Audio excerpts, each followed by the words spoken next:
So, hello everyone. Today, we're going to talk a bit about a printer I got. This is the Ender 3 V3 Plus. It's a big printer. And normally big printers are slow, sluggish, or have some degree of a big downfall to them, such as constantly needing to be leveled. This one's different, however. This printer can able to print a whole bunch of different things, and it works pretty well. So let's start off with the specs, shall we? This printer has a really nice hot end. It's direct driven, so it's not got a Bowden tube fed system. The Bowden tube is just there for feeding the filament from the run out sensor to the hot end's internal driving unit for actually feeding the nozzle directly. It's quite nice. So let's take a look at the hot end's interesting feature. This is the nozzle slash heat break and all that assembly all one go. It's quite an interesting concept. It uses sections of copper to basically, both to get the heat into the front of the nozzle where it's needed, but also it has a section of titanium between it to keep it from getting too hot where you don't want it to get hot. It's pretty well thought out because titanium's a pretty good heat insulator. It does not like transferring heat through it. While also being metal, so it's not only strong, it's not going to be like ceramic which can break and crack, it's not PTFE tubing, so it can handle higher temperatures because it's titanium. But also it's pretty well made. Now the nozzle that came with the printer installed is a 0.4mm nozzle, which is, it's pretty okay, there's nothing wrong with it. If I remember right, this has a steel cord or steel tipped nozzle, so it's fairly resistant to wear and tear from most materials. Like maybe some of the stuff like fiberglass and other stuff that has like aggregates and other hard materials in it might cause it to wear out faster. But if you're not worried about that, then it should be a fairly decent nozzle in my opinion. They do cost more from what I've seen online, but considering you might have to replace them about half as many times as you would with standard brass nozzles on these other printers, I'm going to say these are okay. If you're buying genuine ones, I'd say they'll last as long as the manufacturer says, for the most part. Maybe with the odd fluke. Other than that one thing, I would say the hot end is a decent printing hot end. So, the unboxing experience. Let's start. Okay, here is my new 3D printer.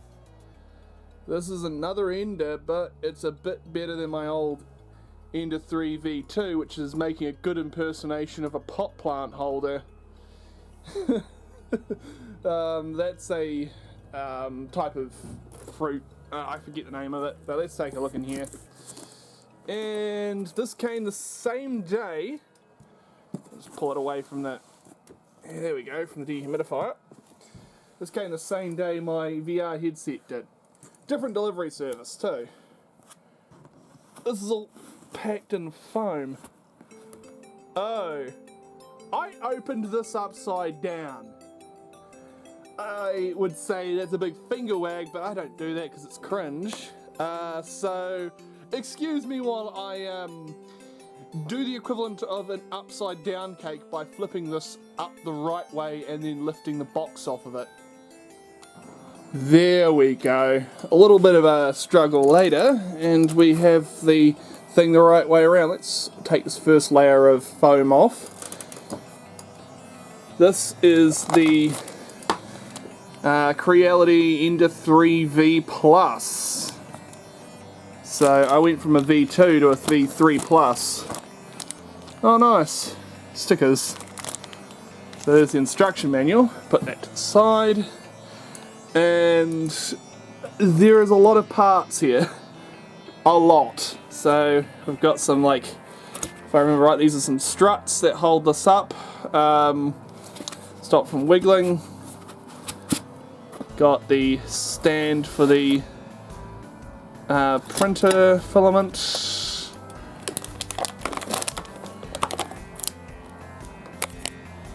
Ah, that's the screen, because this is actually a touch screen. Instead of using a rotor dial, which this one used. This one uses a touch screen. What's on the cardboard? Oh! Sweet! A new set of pruners. Or trimmers. Let me just, there we go. Rip that out. These things are so goddamn handy. My last pair broke on me. Real handy for snipping your 3D filament. To get a nice end to it when you're putting things, when you're pulling it through the machine. That's the hot end. It's plastic with a, there's a fan. Shouldn't really be messing around with that. There's sort of tools and parts that are smaller. This uses a different type, style of hot end, from what I remember. And there's a thumb drive, probably with the software and SD card reader. Okay, some grease there to looks of that. I'm going to watch a quick setup guide on this, and over the course of however long it will take, probably a few days to get this together. So see you in a couple days once I get this box of metal parts assembled. Okay, so I got the printer running, or more or less getting it set up. It's going through some kind of that's a sound. I just hope it's a good sound. Yeah,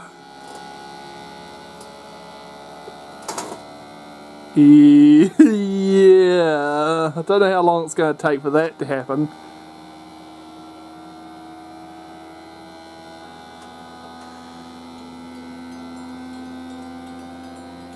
I'll come back when it's not making heaps of noise.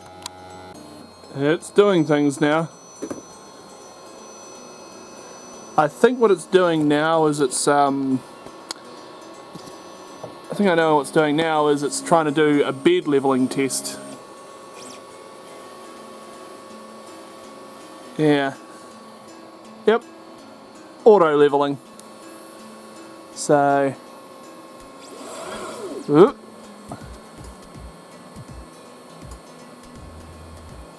okay, it's done that. That'll be a little while before I can touch it.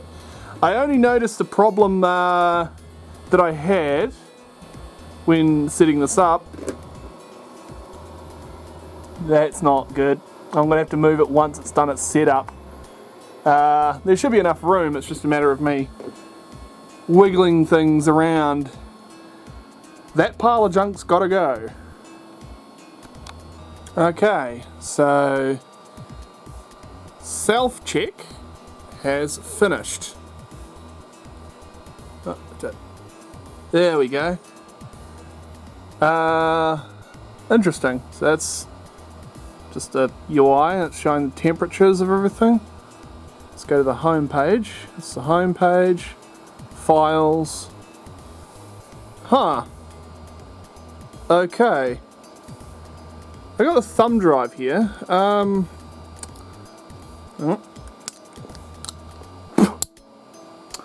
Let's put this on. Goes in the side here. I believe this is how you load files onto the printer. USB flash drive inserted. Okay, so that's one of them back. So before we can print anything, I have to load some filament on. Luckily, it came with just some standard white. I'm gonna print a benchy. I actually have never printed a benchy before. I've printed so many other things, but that little guy right there, I have never printed. There's a few other things loaded on here, but I think I'll print the benchy just as a start off point. Okay, let me start that up. It's almost done. It is 99%. Done. So what we can do now is this. Peel it up. And that's a finished benchy. A couple little defects, but for its speed, that's impressive. I'm going to call that okay.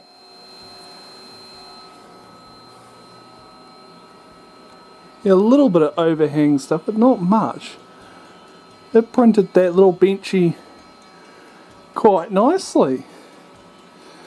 For $900, that's an okay printer. I just need a better bench so it's not wobbling everything like crazy. And I think it will be a lot more professional. The unboxing was okay in my opinion. Yeah, you know. Except when I opened it upside down. But that was mainly just to cover my, so I didn't, you didn't see my address. What else was there? Oh yes. There is of course... oh yeah, of course, there is a whole bunch of other things. It came with all the parts I needed. Assembly... I watched a couple of YouTube videos. It pretty much just went over the basics and I just watched it step by step. Pretty much the only thing you have to kind of like bolt together is just the frame. And the rest of it already comes pre-assembled, so it's quite nice. The only things you really have to plug in are some motors and some run-out sensors. That's it. Then you got to make sure it's set to the right voltage, which it actually came set to the right voltage. I just like double checked before I did. I would recommend doing the same too to make sure it's set to the right voltage for your country. Because some people use 240 and some use 110. Go figures. Other than that one little thing, it was fairly simple to do the setup process. You just plug it in, power it on. Then you essentially just, well, plot it in. Blah. Essentially you just get it running. And it does a calibration, so kind of like the first time you start it up, it's like, calibrate printer. Okay, do you want to connect it to the internet? No, I don't want to. Pass that. What languages, all that, blah, blah, blah, blah, blah. Done. And then it does a calibration, which essentially, in my opinion, the calibration was fairly easy to do. It just did a whole bunch of stuff for a few minutes, like it would vibrate the printer as violently as it could. It's different frequencies, which it's kind of like it's tuning itself to kind of figure out what frequencies are good and what aren't for printing. Then it did a basic bed level check, and yeah. Now, my favorite thing about this print bed, it's quite nice. It's got a flexible metal bed. These are quite nice. I've never been able to use one of these before until now. The prints stick to it really nicely, but also come off fairly easily for most materials I've used so far, which has been PLA and PETG, and both seem to come off okay for the most part, with only a little bit of maybe just a slight extra bit of wiggling and twisting the plate in certain ways. I do notice that my fingerprints stick to it though, so I need to clean those off with some kind of alcohol or something, I guess. Maybe dish soap. I'll have to kind of do a little bit of a look into that one. I'm sure someone in the comments might mention what they use to clean their print bed of fingerprints when they get them on there. Well, other than that one thing, I would recommend if you do buy one of these, you might want to get yourself a fume hood. I'm going to get one of these, and I normally only use this during the day with the window open and a fan blowing the air from behind the printer out the window. That's a good option for anyone who wants to get a printer. is to have some kind of a fume hood to remove fumes and bad smells and harsh chemicals, blah blah blah. Overall, decent decision, not bad pricing for some of these things. Yeah, the speed is impressive. I've never seen something work so fast with my own eyes other than a metal lathe, which I have gotten the pleasure to use one in the past. Just be careful with those things. They are frighteningly powerful. Instead of rambling more on that, the overall quality, even at the higher speed, seems to be somewhat decent. I was able to print out some of this NASA fabric as a test to see if it could get something level on the bed that was large, and it did that perfectly. Now, I did print a VR headset holder just for the sake of, you know, building something a little more complex with 2 different materials.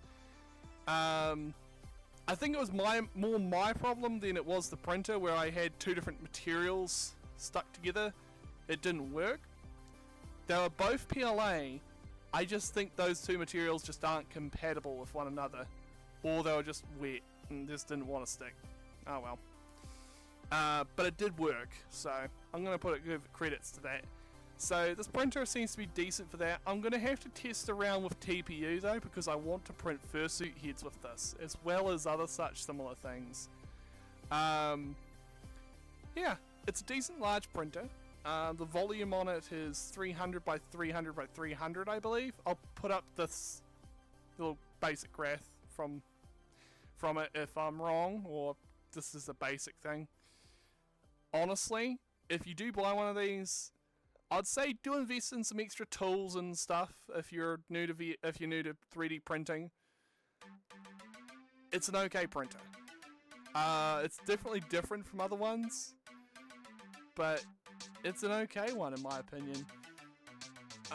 Creality did a good job on making a printer for once. I can definitely say a lot of people complain about their quality on some of the other machines, which is justified in this case, because quite a lot of the machines can be a little bit on the cheap side and do need a little tinkering here and there. My last one was the Ender 3v2, if you wanted to know. My opinion with that, it lasted. It lasted a long time. That one's on a shelf in my room, and I'm probably going to end up rebuilding that thing from scratch. It needs a lot of work. But it's an okay little printer. If you ever get one, they're okay. As long as you treat them right, they'll last for years. Yeah, I'm hoping to get a few good years out of this before I need to do an overhaul on the parts, like belts or bearings or whatever. Yeah. Otherwise, I hope you have a fabulous day, and this was a great printer. Hey, see you all around the next video. Bye! Wah!